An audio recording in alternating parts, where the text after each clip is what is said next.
A frustrating one on Saturday, I think you'll probably say. How did you view it? Frustrating.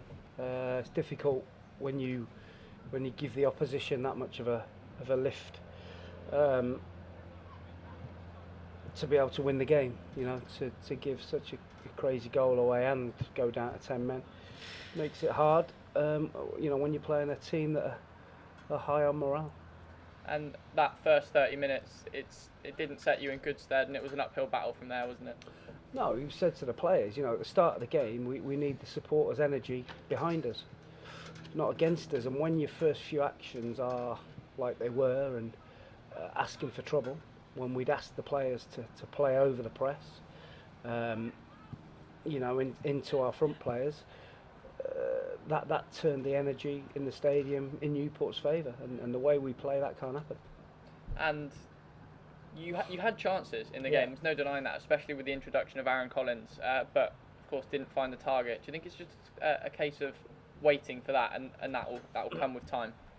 I just think even with 10 men, we were always in the game. I always fancied us to get a goal, get an equaliser, and maybe go on and win it, because you couldn't tell really which team had 10 men. And I was waiting till a certain point in the game to stick another player up front, you know, around about 70 minutes to try and open the game up, make sure we were still in it and have a go, and put Junior and Collins up front, and we started to cause some problems. Then you're hoping one of those chances go in. Millsy hits the post. You think for all the money it looks as though it's in. Junior flashes one past Aaron Collins, looks as though he scored, and then Matt Mills comes off with a hamstring, and we've got 9 men, and they score again. So we did everything we could to try and give us an opportunity to win it, but the start of the game killed us. And you have got a young squad against what was a very well-drilled Newport. Do you think there was a little bit of inexperience showing on the day? I've asked them to grow up. They need to grow up. They get all the plaudits after the Bournemouth game, but they then have to follow that up with a mature performance. You know, when you can't, the first goal is horrendous, and the sending off's horrendous. So when we lose, we try and learn, which is what we're trying to do today. And there's been a lot of games in quick succession. You've got the injuries to Williams and Shepherd, and now the suspension to Woolacott. Do you think there's, this time of the year when the games are coming thick and fast, do you think small squads can feel a little bit of that strain? Well, they all get chances to play. That's the bonus with it. So there's going to be boys tomorrow that need minutes will play, but we haven't got that many that we can rotate. So hopefully, you know, it will be a strong team, and hopefully we can go and iron a few things out. And the games don't stop coming, do they? You face Southampton tomorrow in the Leasing.com trophy. How do you view that one? It's an opportunity for us to look at a few things, put a few things right, and build towards an important game at Cambridge on Saturday. And what sort of test are you expecting from the young Southampton side?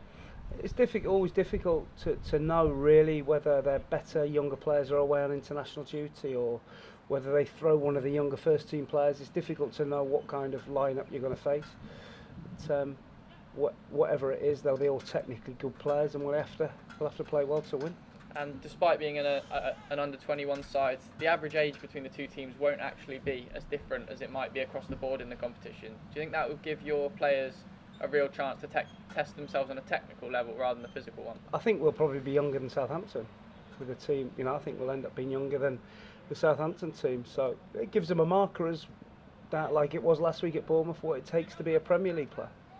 And is it a competition you want to go far in? It certainly gives opportunities to the fringe players, as you've mentioned. Of course, we'd love to be able to use it as a game for our boys that need minutes, and we'd love to go all the way and get to Wembley. And you've obviously touched upon the game at Cambridge on the Saturday. Will you be focused entirely on the Southampton game, or will you be keeping an eye on the Cambridge one? I think we have to have an eye on the Cambridge one, and that would be our priority. But we don't want to belittle this game and this trophy. We want to try and have a good run in it. There's prize money to earn, and there's a final at Wembley.